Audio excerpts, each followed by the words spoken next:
Hello everyone and welcome back to the channel. In this particular session, we will learn about the best practices around Git Add and Git Commit. We will learn to write the clean commits for the test automation. So this would be a complete practical step-by-step tutorial. So let's begin. First, let's take a scenario to understand the importance of the Git commit. Your production is down. Now your team is scrambling to find exactly when the critical relation was introduced. Someone opens the Git log and sees something like this. Now, nobody knows what was changed, why it was changed, and what happened exactly. So, this kind of commit history is useless. Now, imagine another team, which is disciplined one, and their Git history looks like this, where they have a proper messages, and you can see that add a regression test for the coupon code edge test case. Now, after looking into this one, team can easily understand what happened, who made the changes, and what changes were made. Based on this, they can roll back the changes, right? So, as a tester or a developer, your commit are basically your professional signature. So, clean commits don't just help developers or the testers, they help you to trace bugs, document evidences, and communicate clearly with your entire team. So in this tutorial, I will teach you exactly how to do it from the scratch. So what we'll do is that I will create a new project and a folder and we'll start working on it. So simply let me go here and let me create a new folder. I'll say demo git and open this folder. This is an empty folder right now. And once you are there, just right click, go to more options, click on Git Bash here.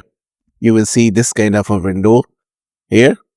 And let me increase the size so you can see what I am writing. Right now, you see that we don't have anything inside this one. The first thing which we need to do is that we need to initialize the Git. Okay. So now what we need to do is that we need to tell Git to start tracking this folder. So how we can do this? We say Git init. Now you see that we have a message called initialize empty git repository here slash dot git slash folder, but we don't see anything here. So what exactly happened over here? So Git created a hidden folder. Now this is a hidden folder which is dot git slash inside your main folder.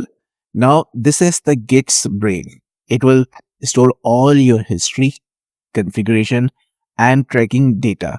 You will never edit this folder manually. Keep this in mind. Okay. Now, the first thing, the very common Git command we use on the daily basis is that to check the status. So Git status. And as soon as I press enter, you see that on main branch, no commits yet, nothing to commit. So what it means, so on main branch, so you are currently on the main branch. Okay. No commits yet. So this repo has zero commit history. We have nothing committed so far. So there are no files for Git to track yet. So nothing to commit means that there is no files for the Git to track yet. Now think of Git status is like checking your test environment before running a test suite. It tells you the exact state of everything. So run it constantly before staging, after staging, before committing, after committing. You will exactly know the status of your project and the files. Now let's create a file inside a folder. Let me go here, simply right click, go to new. Let me create a text file, name it as login test. And inside this one, I am just writing test and save this file. Now we have this file inside this particular folder. Again, go to git bash. Again, type git status. And here we see that we are some files which are untracked, nothing to add commit. So what it exactly means? So basically Git can see. So untracked files means that Git can see these files exist in your folder, but it is not watching them yet. So use Git add. So basically Git is literally giving you the next command to run and nothing added to commit. So basically the staging area is still empty. So we are still in our working directory. Now what we'll do is let's add this file. So simply git add and name of the file, which is login test.txt.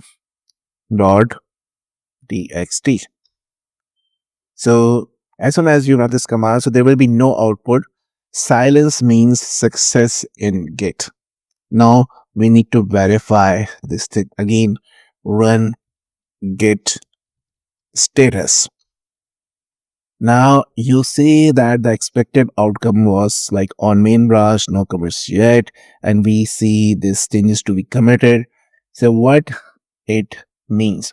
So it means that now our file is on the staging area and ready to be, committed. So think of staging as arranging everything on the table for inspection.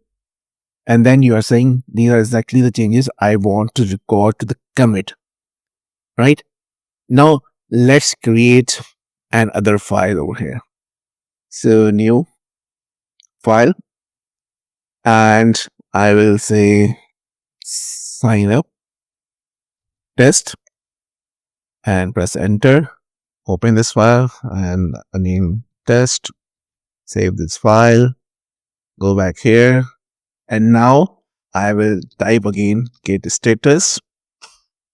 Now again you see that our one file login.test is ready for commit, which is on the staging area, whereas Git is saying that the sign up test file is still untracked. So in order to move this to the staging area, again we need to use the git add command, right?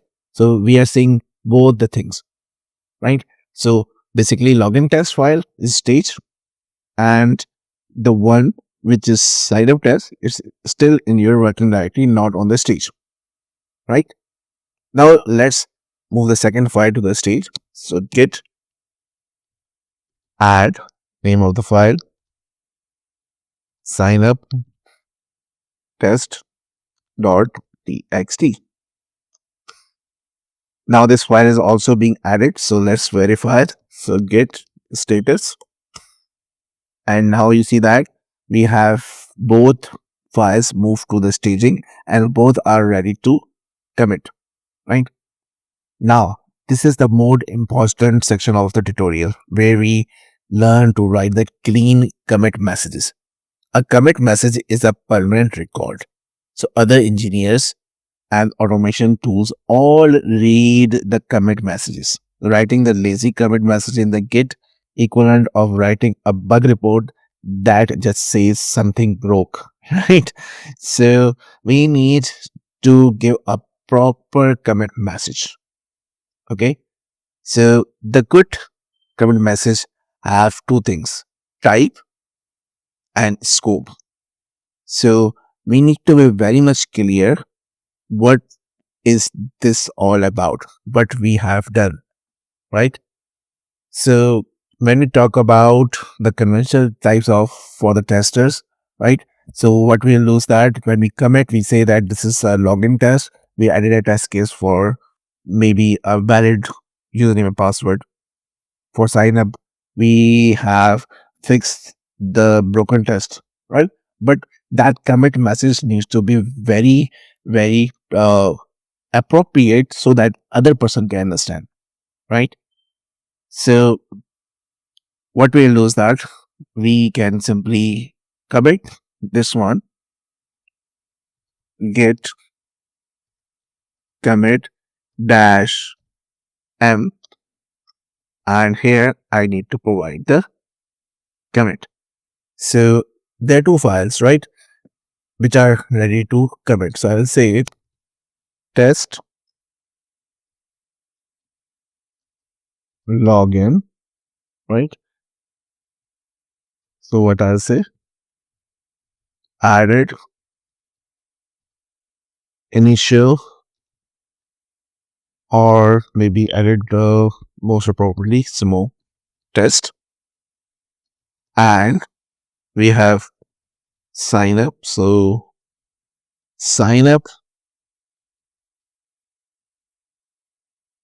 like again, we have, if this is a test, so we will say test, then the bracket will say, again, you can use any formatting, but the purpose here is that the idea is that it should be very clear what you have done.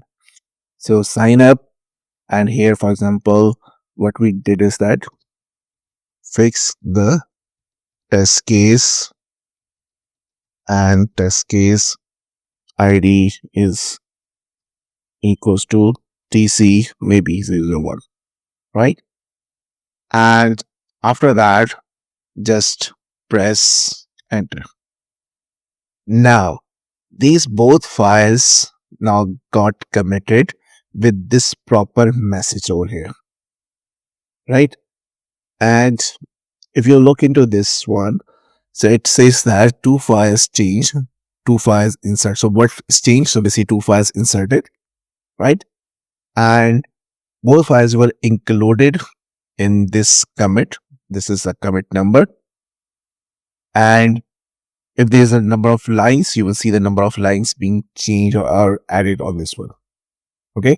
So right now, two insertions means two lines, two files, two lines inserted. And this is the git commit number. Now, again, let's verify this one. Simply say git status. And now our main branch is clean and nothing to commit, because the files which we were working on are committed and they are ready to be pushed to the remote repository, right? So what we did is that we created a project. We initiated a git over there, created a file, added those files to the staging, and from staging, we moved those files to the local repository. We committed those files. So as soon as we commit, so we get these details with the commit number. And here, the most important thing is that writing a proper commit message so that your team understand what exactly you have done in this particular thing. Now, obviously, you can change the things, you can add more files. So moving forward, we will see how you can work more effectively with the Git.